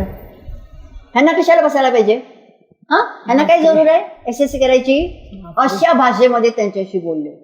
बरं, मग त्या प्रिन्सिपलनी दाखवलं तुमचा GR देखील आहे की त्याच्याप्रमाणे ते तिथे बसलेले ऐकायला तयार नाहीत. मग मला फोन आला. आता म्हटलं मी काय करू. मी तिथून फोन केला. माझे जे ओळखीचे पुण्याला आहेत, म्हणजे माझी शिक्षण हे, त्यांना मी फोन केला. त्यांनी मला मी जो नंबर मला मिळत नव्हता ना, रूम जी मिळत नव्हती ना वाशीमध्ये, तो नंबर मला दिला आणि मी तिथे फोन केला. त्या बाईने लगेच मला त्या शाळेचा नंबर विचारला आणि त्यांना फोन करून सांगितलं, त्या भरारी पथकाला सांगितलं का तुम्ही पहिल्यांदा तुमची रूल्स आणि रेग्युलेशन वाचा आणि मग पथकावर जा. बापरे, पण तुम्ही केलात म्हणून किती छान. खरंच, आणि होऊ शकतं असं, म्हणजे खरंच आहे. ग्रेट, खरंच छान. आता तुम्ही अडॉप्टच्या मुलांच्या सक्सेस स्टोरी शेअर केलेल्याच आहेत थोड्याफार. आता डॉक्टर मिथू आलूर यांच्या मुलीबद्दल पण तुम्ही सांगितलेलंच आहे आणि बऱ्याच मुलांबद्दल तुम्ही बोलता बोलता शेअर केलंय. नाही तसं नाही, पण आता एखादी केस शेवटची आपण कार्यक्रमाच्या म्हणजे शेवटच्या टप्प्याकडे आलोय आणि एखादी विशेष तुम्हाला तुमच्या हृदयाला जास्ती जवळ असलेली अशी एखादी सांगू शकाल? एक गोष्ट म्हणजे अशी आहे, तो नवीन त्या मुलाचं नाव, तो अगेन सेरिब्रल पॉल्सी मधला, तो खुर्चीवरती बसलेला असायचा आणि वर्गामध्ये टीचर नसताना जो मुलांच्या मध्ये आनंद असतो ना, तो टीचर गेल्यावर नसतो. हेही मला जाणवलं. कारण मी त्या वर्गामध्ये सोशल नाही काय मॉरल सायन्स शिकवायसाठी म्हणून मी जात असे. तर मी जायच्या आधी मी तो वर्ग बघितला. काय मुलं उड्या मारतात, काय हा हा हो आनंदात आनंदात आनंदात. टीचर गेल्यानंतर शांत. बरं, त्याच्यामध्ये होता तो नवीन बसलेला. तर मी प्रश्न विचारला, बरं मला सांगा, what is happiness for you? आनंद म्हणजे तुम्हाला काय?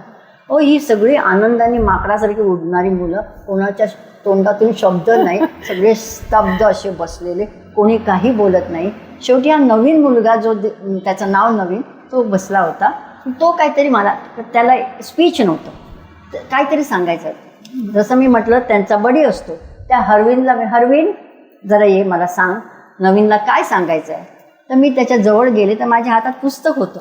नवीनने माझ्या हातातलं पुस्तक घेतलं आणि तो काहीतरी त्या हरविनला त्यांनी सांगितलं. हरविनने ट्रान्सलेट करून सांगितलं, coming to school is happiness. वा. आता हे त्या हरविनचं डोक्यामध्ये तर कधीच नसेल. त्याने इतकंच आहे ना, म्हणजे हा मुलगा जो उठायला पण त्याला येत नव्हतं, तो नुसताच बसला होता आणि बाकीची माकडासारखी नाचत होती. त्या आनंदी आनंद होता तो, ते कोणाला कळला नाही, पण ह्याला मात्र कळलं. अशी खूप छान वाटलं तुमच्याशी गप्पा मारून. रेखा ताई, तुम्ही आम्हाला कितीतरी छान माहिती दिली आहे आणि सगळे असं छान वाटलं सगळं. म्हणजे असं एक आशा वाटायला लागली आता की अपंग मुलांना, विशेष मुलांच्यासाठी पुनर्वसनामध्ये पण किती आशावादी असतं सगळं. आणि आशा आहे प्रत्येकाला, आणि अडॉप्टसारख्या संस्थेत तर नक्कीच या मुलांचं पुनर्वसन नक्की होऊ शकतं. आता एक मला म्हणजे एक संस्कृत सुभाषित आठवतं ह्याच्यावर, की मुखम करोति वाचालं पंगुम लंघयते गिरिम यत्कृपा तमहं वंदे परमानंद माधवम. तर आधुनिक युगामध्ये भारतासारख्या आता विकसनशील देशामध्ये डॉक्टर आलूर, रेखा विजयकर आणि अशा असंख्य विशेष मुलांच्या पुनर्वसनासाठी जे लोक अविरतपणे काम करत आहेत, अशा सगळ्या आधुनिक देवतांना आमचा खरंच प्रणाम. म्हणजे खूप छान वाटलं इथे आल्यामुळे आणि मनपूर्वक धन्यवाद. मला संधी दिली त्याचे आमचं भाग्य आहे तुम्ही आलात आमच्या इथे. खूप आणि ग्रंथालीचे धन्यवाद की त्यांनी हा इतका छान एक प्लॅटफॉर्म तयार केला आहे की इतक्या अशा दिग्गज व्यक्तींची आमची ओळख होते, आमच्या प्रेक्षकांपर्यंत त्या पोचत आहेत.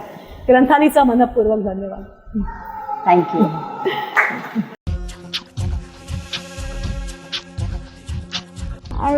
I would like to apologize. You got the soul of the city. अजन में मैं कमाना चाहता हूँ क्योंकि मैं अपने पैरों पे खड़े होना चाहता हूँ. I want to be a doctor so that who people cannot work, I can make them properly.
आता कोणाचे काही प्रश्न असतील तर.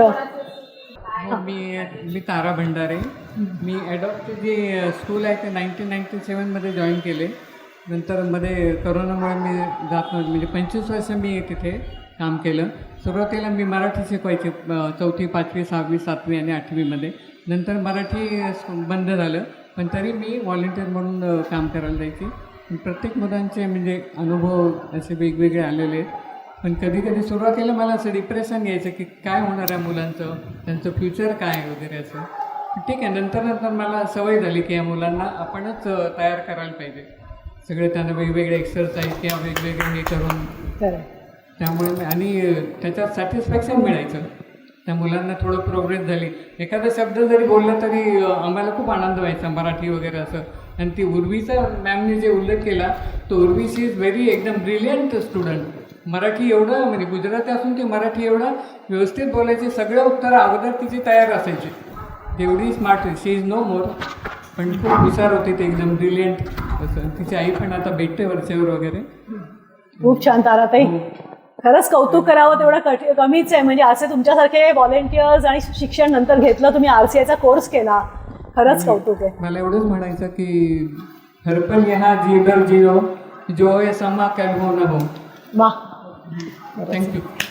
नमस्ते आप सबको. और सबसे पहले मैं आप सबको बधाई देना चाहती हूँ और आभार प्रकट करना चाहती हूँ कि आपने इतना अच्छा प्लेटफॉर्म शुरू किया. और जो बच्चे ऐसे जिनको मतलब बहुत जिनके बारे में लोग बात भी नहीं करना चाहते, उनके लिए इतनी बड़ा आपने कार्यक्रम का आयोजन किया, उसके लिए मैं बहुत बहुत आपका आभार प्रकट करती हूँ कि आपने अडैप्ट किया। और रेखा मैम ने जो कुछ बोला वो तो मतलब लाइक लाइव है एक्चुअली, एंड वो हम लोगों के लिए हमेशा से एक आदर्श रही हैं और रहेंगी। सुधा दी को भी मैं जानती हूँ। मेरा नाम सुजाता है और मैं अडैप्ट में कई वर्षों से काम कर रही हूँ। और मैं एक बात बताना चाहती हूँ कि न सिर्फ क्योंकि ये प्लेटफॉर्म है, न सिर्फ जो हमारे बच्चे हैं जिन्हें हम डिसेबल कहते हैं, एक्चुअली वो डिसेबल नहीं, लेकिन उनकी जो फैमिली मेम्बर्स हैं उनको भी अडैप्ट बहुत सपोर्ट करते हैं। मैं खुद एक फैमिली मेम्बर हूँ क्योंकि मेरी सिस्टर को डिसेबिलिटी, तो मुझे पता है कि घरों में कितना सारा टेंशन होता है कई बार। लेकिन मैं रेखा मैम की ओर सच में धन्यवाद देती हूँ कि वो हमेशा पेरेंट्स को इतना कूल और काम कर देती हैं कि वो लोग आके इनसे बात करना पसंद करते हैं। तो वो आधी समस्या तो सिर्फ सुनने से ही हो जाती है। तो मैं आप लोगों से रिक्वेस्ट भी करूँगी, ये मेरी प्रार्थना है कि आप लोग किसी से भी मिलें, कभी उसे जज ना करें, पहले देखें कि घर में उनकी कैसा सिचुएशन है, कैसी परिस्थिति है, तो फिर आगे का, जैसा कि रेखा मैम ने भी बताया कि बहुत सारी संभावनाएं खुल सकती हैं। पहले हम सिचुएशन को समझें और ऐसे बच्चों को, चाहे बच्चे हो या एडल्ट हो, जैसे रेखा मैम ने बोला स्किल डेवलपमेंट भी है जहाँ पर एडल्ट लोग हैं, उनके लिए भी हम लोग प्लेटफॉर्म कर सकते हैं तैयार। और कुछ नहीं तो जैसे रेखा मैम ने बोला कि हम लोग सिर्फ उनके साथ थोड़ी सी बातचीत करके मुस्कुरा सकते हैं। और मेरा एक और रिक्वेस्ट ये है कि आप लोग फ्रेंडशिप करके देखिए उन लोगों के साथ कि कितनी अलग तरीके की आप लोगों को अपनी ज़िंदगी में बहुत सारे अनुभव मिलेंगे। क्योंकि बहुत सारे लोग हैं इस दुनिया में जो छोटी छोटी बात के लिए डिप्रेस्ड हो जाते हैं, ये नहीं हुआ, उसने बात नहीं करा, ये नहीं करा, वो नहीं करा, और आप देखेंगे कि सोसाइटल केस भी बढ़ रहे हैं। लेकिन बहुत सारे ऐसे लोग हैं जो टाइम निकाल के इन बच्चों के साथ, इन एडल्ट्स के साथ, फैमिलीज़ के साथ अगर टाइम व्यतीत करें अपना, तो वो अपनी खुद की समस्या शायद भूल जाएं। ऐसे बहुत सारे लोगों के अनुभव हैं जो मैंने देखे हैं, क्योंकि मैं तो बचपन से इस फील्ड में ही काम कर रही हूँ। तो मैं फिर से सुधा जी का बहुत धन्यवाद देती हूँ कि उन्होंने ये प्लेटफॉर्म दिया, और मैं ये आपसे प्रार्थना करती हूँ कि ऐसा आप जारी रखें हमेशा। और रेखा मैम का भी धन्यवाद, आप सबके लिए धन्यवाद। नमस्कार. सर्वप्रथम ग्रंथालयाचा आभार की त्यांनी अतिशय वेगळ्या विषयाला अनुसरून हा संवाद सत्र ठेवलं. आणि रेखा मॅडम म्हणजे व्यावसायिक संपर्क त्यांच्याबरोबर गेले 6-7 वर्ष आहे, पण एक व्यावसायिक संपर्काव्यतिरिक्तसुद्धा एक व्यक्ती म्हणून समाजाकडे कसं बघितलं पाहिजे याचं अतिशय उत्तम उदाहरण रेखा मॅडम आहेत. आणि त्यांनी अतिशय सुंदर पद्धतीने आज ते विशद केलेलं आहे. आणि सुधा मॅडमनी पण अतिशय सुंदर पद्धतीने प्रश्नांद्वारे त्यांना खुलवलेलं आहे. कारण समाजातला सगळ्यात दुर्लक्षित घटक असं म्हणता येईल आपल्याला की हा एक असतो, आणि समाजाची एक ठरलेली नजर असते प्रत्येक 21 वेगवेगळ्या प्रकारच्या दिव्यांग व्यक्तींकडे बघण्याची. तर त्या स्टिरिओटाइप्सच्या फ्रेमवर्कमधनं बाहेर यायचं अतिशय काम, सुंदर काम रेखा मॅडम करत आहेत. तर खरंच त्यांचं खूप वेगळं असं काम आहे आणि ते अगदी त्यांनी खूप सुंदर पद्धतीने विशद केलेलं आहे. खूप खूप धन्यवाद ग्रंथालयाचे, रेखा मॅडमचे आणि सुधा मॅडमचे. थँक्यू. मनापासून आभार. म्हणजे तुम्ही बोलत असताना अगदी एक म्हणूया की मातृत्व तुमच्या बोलण्यातनं जाणवत होतं, की त्या भावनेतून जे काही तुम्ही बोललात त्या मागची भावना जी होती ती एक मातृत्वाची होती, की सतत आमची मुलं हा शब्दच आपल्याला बरंच काही सांगून जातो. आणि तुमची त्यातली भावनिक गुंतवणूक जी आहे त्यातनं अर्थातच तुम्ही खूप मोठं काम उभं केलं आहे. आणि आज तुमच्यामुळे आम्हाला हे ॲडॉप्ट ही संस्था आणि अशा प्रकारे जर काही मुलाला जर अडचण आली तर काय केलं गेलं पाहिजे अशा पद्धतीची माहिती मिळाली. आणि ज्या पद्धतीने निखळपणे तुम्ही संवाद साधला, म्हणजे की आपले छान एक ओळ आहे की प्रौढत्वी निज शैशवाचा जपणे. मी प्रौढत्वी पण नाही, मला वाटतं मॅडमचं एज 83 म्हणजे खरंच शैशवाचं जपणे 84 बोला. आणि सांगूया आपण, कारण खूप आता वय झालं आता काय, पण हे 84व्या वर्षी एवढं लवली अँड लाईव्हली व्यक्तिमत्व आहे, हे खरंच आदर्श घेण्यासारखं एक नाही का?